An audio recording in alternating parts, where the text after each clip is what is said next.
Hey, so we're doing a thing. It's yesterday the Obi-Wan Kenobi trailer dropped, which was somewhat surprising considering we'd heard there probably wouldn't be one. Or at least people had heard there might not be one. But it ended up being a really awesome Star Wars day. And then it's I've worked a ton the last 2 days. And so like I'm mid shift and I'm scrolling through my phone, like you're just going through Twitter, and all of a sudden it's like House of the Dragon. I'm just like, the day after Kenobi, House of the Dragon drops their trailer. Joining me for this little breakdown, let's hope it doesn't get copyright struck, is Kieran. We do know this is a live stream, by the way, so if you guys want to jump into the comment section, feel free to do so, but we're going to focus on the recording portion of this, and we'll get to some questions at the back half of it. Not a very long episode here, 20 minutes or so. Let's dive into it, man. It's finally here, like a real teaser trailer. We now like have a better idea of how this show feels. What are your thoughts? I'm dying to know. I'm actually I'm blown away. I'm super excited. Um, I didn't really have any idea where the story was going. I don't know very much about the past. I mean, I know you know quite a bit about it just from having not only from having the information about the books and stuff, but having watched Game of Thrones a million times, picking up those little Easter eggs that you get when they're talking about things like the Targaryen Civil War or whatever you want to call it. Um, but yeah, it looks really good. It looks very Game of Thrones quality, if not better, of course. I mean, we know the budget's huge on this, but it definitely, it almost changed my mind in a way, because I'm like, I want it to be different than Game of Thrones. I don't want it to be the same. And then it was kind of a lot the same as a Game of Thrones type of trailer. And I was like, cool, I love this. So, I you think know, one thing you're going to see differently in the show is how the female characters are treated. I think they made a point of pointing that out during the trailer, and two, like I think there's some validity to some of that, but that's getting a little too political for me. I just think it looks amazing. We know the show structure though isn't like Game of Thrones necessarily. Now I don't know if there's just lots of flashbacks or if there's in fact two different timelines in the show. And honestly, I normally am not a big fan of two different timelines. In this case, I think I'd be okay with it because it'd be like the one big thing that separates this show from Game of Thrones is you're constantly in two different timelines in this show. Not saying you are, it's just a rumor. Where in Game of Thrones, you were always in current time and sometimes you get flashbacks. But you would have to like you would gradually over, the better part of a decade learn backstories of characters where now these characters we don't know nearly as well. You would get mhm. their backstory along with the current story. Again, It, I don't know that that's what's going to happen, but that is what's rumored. But yeah, man, I was blown away by the trailer. I love the look. I know that Dragonstone and King's Landing don't look exactly like they did in Game of Thrones, but they're damn close. And like it's almost 200 years before. So like they should look different. Think about 200 years in our time and how much things have changed. So 200 years prior to the events of Game of Thrones, then yeah, no, they should look different. And honestly, visually, man, the cinematography in this trailer is just stunning. Like I have the Game of Thrones itch again. yeah, yeah, that's how I feel. That's how I feel. I was like, you know what, Game of Thrones is done. We don't need that. Let's get something different. And then it was very Game of Thronesy, and yeah, I was like, cool. I love Game of Thrones. I forgot. I'm sorry. I'm sorry, gods of Game of Thrones. The old gods and the new. Exactly. Um, all right. So why don't we do this? Why don't we pull the trailer up on screen? Gonna have to pause it, can't play it all the way through. And even then we might still get a copyright hit, but we're gonna try to avoid one. So see how it goes. This is the trailer. Unexpectedly dropped today.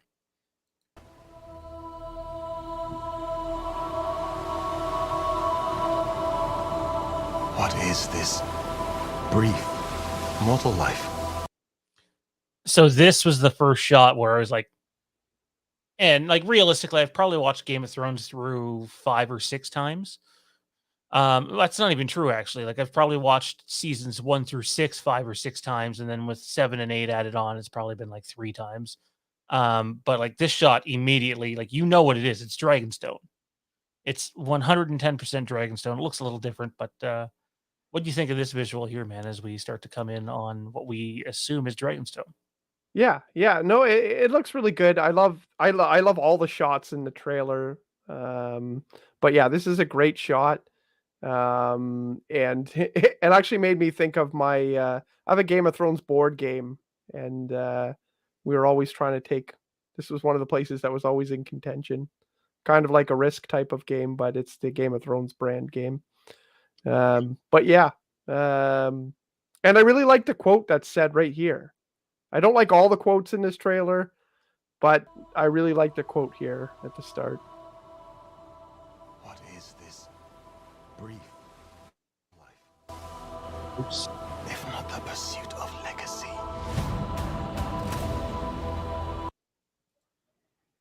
This little encounter here is interesting. So Matt Damon's playing a character named Damon Targaryen, and Wait, did you say Matt Damon?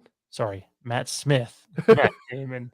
Matt Smith is playing a character named Damon Targaryen, and he, well, let's just say he's not a very good dude. um, he's one of the more compelling characters that you're going to run into in the show, maybe even the most compelling. But he's not exactly someone with high morals. And then Mr. Lizard Guy from Spider-Man here. What is his name? Something Ivans again. Rhys Ivans. Rhys Ivans. He plays Otto Hightower, and he is the hand of the king. I noticed that in this trailer. I mean, we'll get to that later, but let's keep going. really dig the armor there too. Did you notice that there's like a conscious effort to make the armor just look a little not as, I don't want to use modern, but like in their times it would be. It's sort of like a step down. It's less from where it was. gilded Yeah, and less intricate, you know. which I like because it's Yeah. 200 years earlier. No, that's I mean, yeah. We can't get through a stream without mentioning Star Wars. I always liked the fact that in the Phantom Menace, the Naboo fighters looked just pretty plain, and it was like, you know, it suited you know where that was and when that was and things like that. So Absolutely. This shot too. This was. It didn't take me long to figure out that this was King's Landing. It looks a little different, obviously, but basically it's King's Landing. And I think that's Matt Smith's character riding on the dragon. I, Rickon Stark. I, Corlys Velaryon. I, Ormond Baratheon. Now, how awesome is that? We get the Valerian in there, but you get the Stark and the Baratheon. And when Game of Thrones first starts, season 1, you have Ned and Robert going back and forth on Daenerys, the Targaryen girl, across the ocean. Meanwhile, House of the Dragon starts with those two clans bending the knee to the Targaryens. So it's kind of a little nice callback, in my opinion. And obviously the throne looks a lot different, way more closer to how it's depicted in the books. Way more swords. The throne itself is just bigger. what's with all these pikes? There's pikes there, but a lot of those are swords. So it's like where it's not just the seat made of swords. It's I don't know like if an you can entire. tell here, if you look, that's all swords down there, and that's how it's depicted in the book. I know when Game of Thrones first started, even though I was not a day one guy, but once I really started to get into the lore, I realized the one complaint a lot of people had is, oh, the throne looks nothing like how you guys depicted it in the book. And they've made a change. So obviously sometime in the 200 years, it has to change to know there. But there's actually a conversation between Littlefinger and Varys that happens where I forget which one of them. I think it's Littlefinger that basically says, "Yeah, no, this isn't made out of however many swords or whatever. I've counted them. There's not I even remember that. Yeah. so." Let's keep going. Stark. I, Corlys Velaryon. I, Ormond Baratheon. Promise to be faithful to King Viserys and to his named heir. Princess Rhaenyra. Rhaenyra Targaryen. Men would sooner put the realm to the torch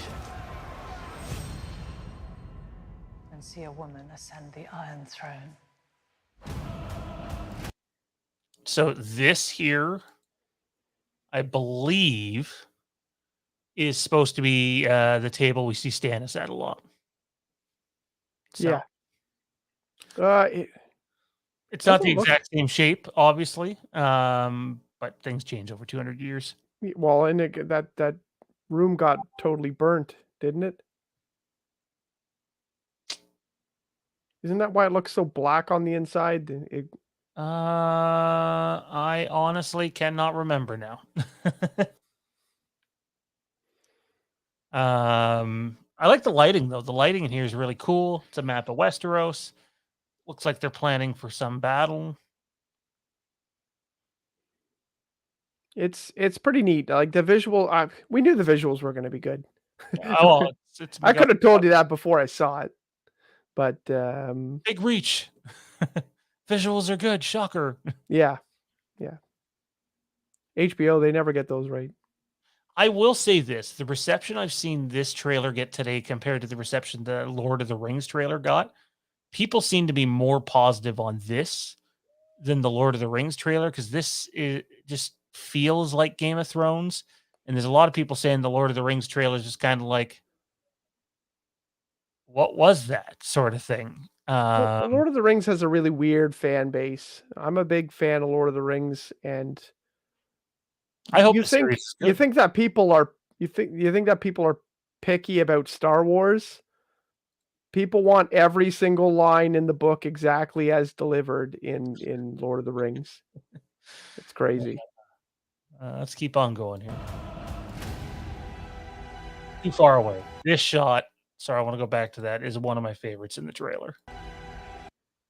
I don't know where we are here, but this looks badass. Now I don't know if this is the location, but I was watching someone else with a much bigger Game of Thrones audience than what we have. When they were doing their trailer reaction, they were saying one of the locations, I don't remember which one, is Harrenhal. I was going to say the broken cathedral type of look kind of looks like when that's the Arya and Tywin. Yeah, that's what that was. Yeah, where we were all hoping he wouldn't notice who she was, and and so he didn't. Justin says we need Terrence to review this. Watch the channel Saturday, Justin. Watch it Saturday. Oh shit! You got Terrence to review this? He bribed me.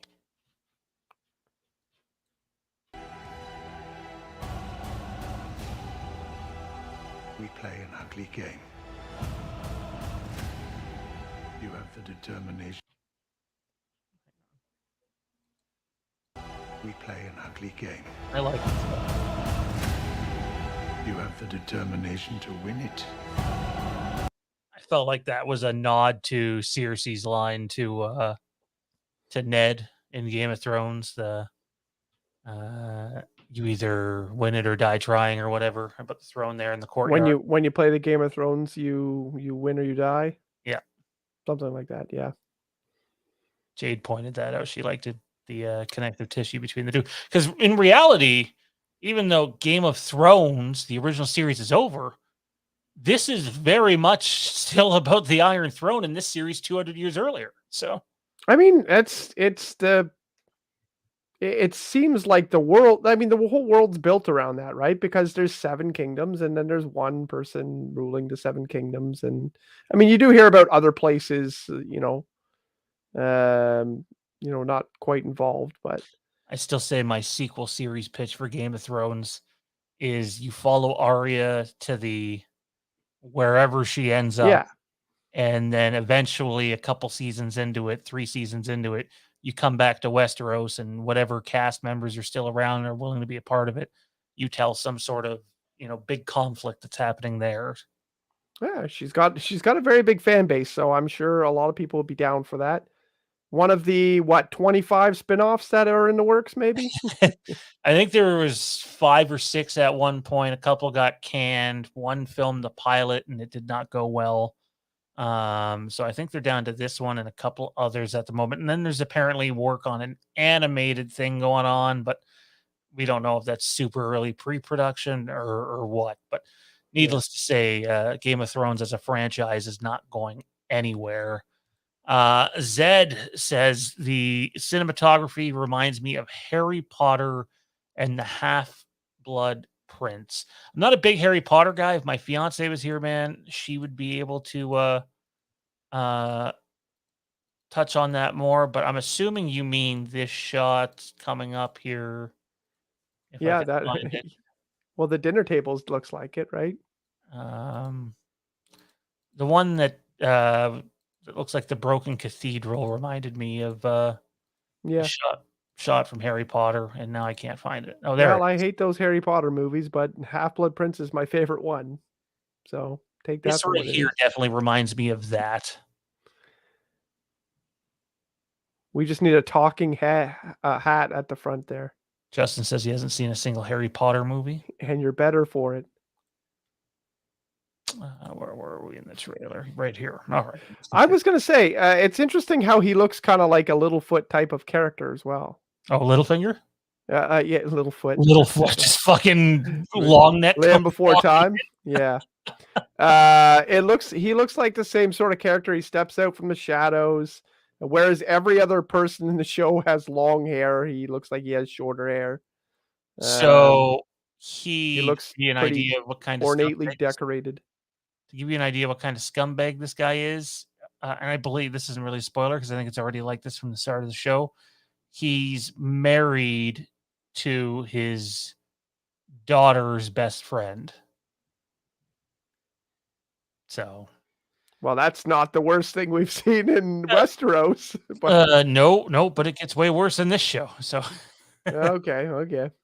let's keep going. Determination to win it.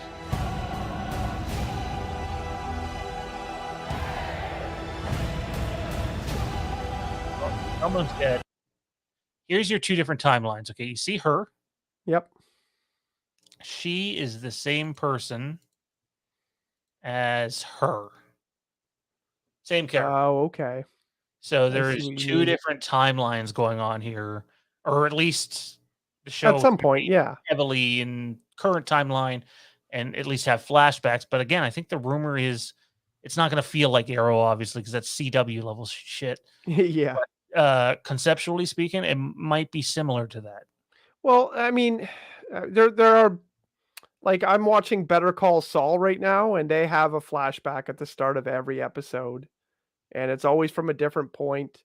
Um, there are definitely other shows that do that are better budget and stuff like that. But yeah, I think that would be a cool idea. And I mean, the other option that I would think is sometimes when you have a show and you have a show that builds up to almost a crescendo, the middle, maybe the episode 7 of 10 or, around that range, you have an episode that's all flashback to kind of give context to what is going to happen in the, big battle or whatever. So, I mean, I could see that happening too, right? No, absolutely.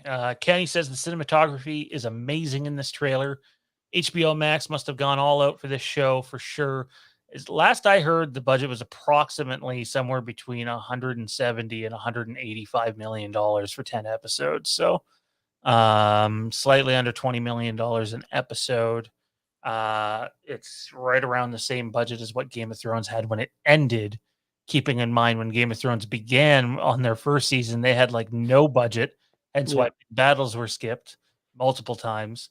And then even on the second season, they hardly had much of a budget. and they put all their money into that Battle of Blackwater episode to show HBO like, hey, this is what we can do if you guys give us the money. And well, needless to say, Well, and I mean, that battle takes place mostly at night, and that definitely helps, right? Yep, for sure. You can throw in a lot of not so great costumes in the background, for warriors. They could be wearing fucking pots and pans if it's black. Yeah, no doubt.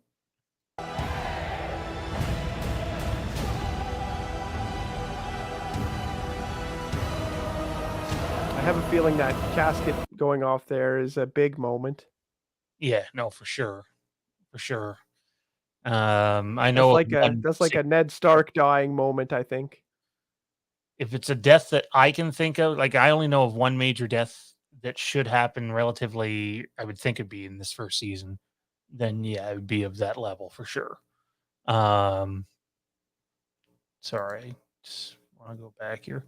If you listen closely, you get some hints of the Game of Thrones theme shift into like a mix of the Targaryen theme, which is nice because that's something they can rely on and allow fans to feel familiar with and know that, hey, this is still the same universe. It's just a different time. I would bet a good amount of money that the end of the episode ends with some Game of Thronesy music.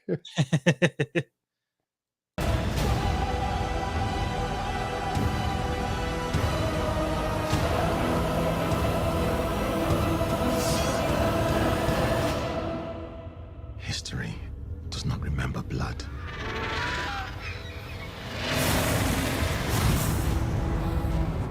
It remembers names. Felt like a very Tywin line. I'm not a big fan of that line. It could be switched a little bit. I do like the fact that it remembers names because last names are such an important thing at Game of Thrones. Like, everybody goes by their name, everybody, whatever. When you hear of someone is of the Starks or of the Baratheons, you're like, oh shit, I shouldn't mess with this person because they're connected. It's almost like a mob boss type of thing. Like I that could agree with person, that.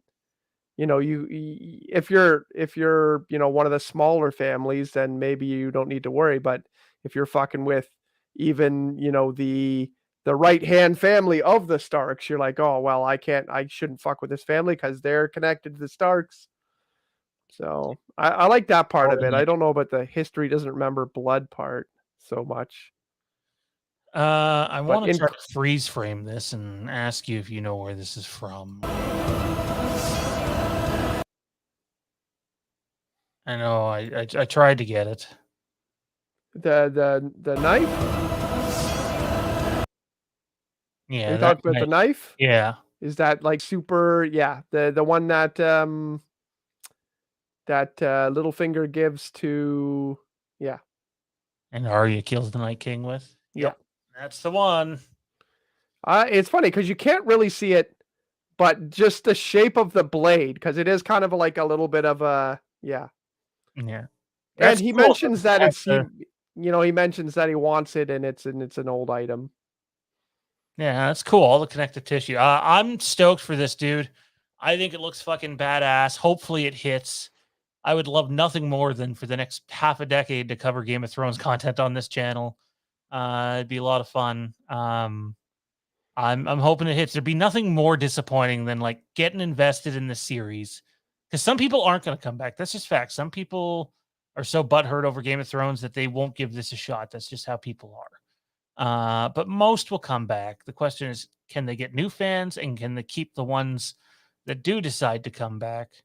Remains to be seen, because it would suck to get like 1 or 2 seasons into this and they're like, oh, okay, that's it. We can't finish our story now, So I'm hoping for a heavy level of success. And considering how much HBO subscriptions dropped after Game of Thrones went off the air, I'm curious to see what the numbers will be for that. I think they'll have data to back up that it's still a hit and still one of the more valuable franchises out there. Yeah. Well, I mean, it doesn't it can't be a moderate success. I think it has to be a big success, right? Otherwise, they start saying like maybe next year we don't have as big a budget. I want more blood and sex. I just wait. You mean in the show or just in life? I presume she's talking about the show. I wish it has classic Game of Thrones vibes. It does feel like that. I honestly, and I'm not just saying that. I'd have a hard time picking which trailer I liked more between this and Kenobi because Kenobi gave me all the Star Wars nostalgia, and then this, I've always been of the opinion, okay, hey, this sounds good. I think doing the Dance of the Dragons is a fantastic story to do. The Targaryen Civil War. It's very drama filled, much like Game of Thrones. You can get a lot of material from it. But there's another part of me that was also like, okay, well, if the show's just half as good as Game of Thrones, I'll be fine with that just because of how good Game of Thrones was. But I got to tell you, man, I don't know if that's my bar anymore after seeing this trailer.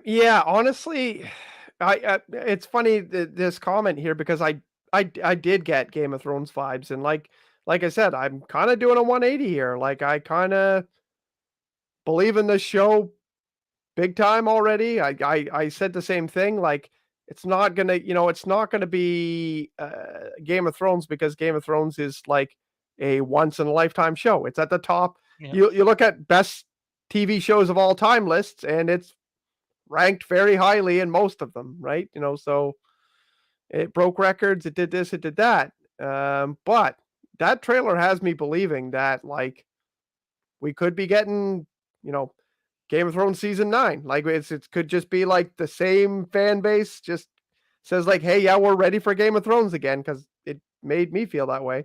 If this is successful, everything goes back on the table again. I mean, they already have other projects. What do you think though? Going back to the other comment, do you think they're going to tone it down on the sex, or do you think they're going to keep it going? I thought Game of Thrones already toned it down on the sex, to be honest, the deeper they got into the show. So I would think it won't be toned down from what the later seasons were. But I don't think it'll be what it was at the beginning seasons either. But then again, who knows, right? Because like they are going to approach this from a hey, a female can sit on the Iron Throne. And I'm not saying that's how it ends, but like that's the whole thing. Like you hear the one girl's, I think it's her mother, Rhaenyra's mother, says, the men would burn everything down before seeing one of us sit on the throne, basically.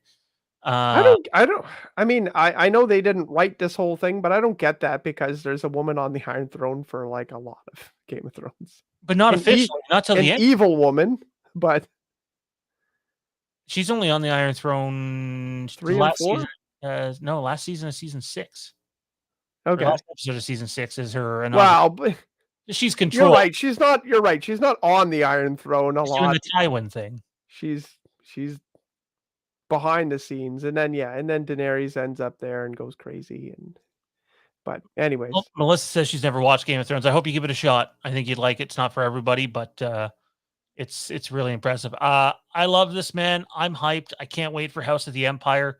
It's funny because Zach and I were talking today about trying to lay out a schedule for everything. We know we have you and Johnny and a couple other people might be popping in as well. And we'll recap all 8 seasons. We already got, I think, 2 episodes recorded. That'll air either in late June or early July, and it will lead us all the way up to House of the Dragon. And then when House of the Dragon's on, I will be doing reactions after the episodes have ended and probably previews for, and then we'll do like a big roundtable for each episode. I'm excited to get on the air with Zach again. I'm never on the stream with him anymore, so it's going to be fun. Game of Thrones, House of the Dragon. It's here. Looking forward to it, man. Any final thoughts? I'm excited. That's all I can say. And yeah, we got spoiled with riches this week. Unbelievable. Anyways, winter is coming, people. We'll see you next time.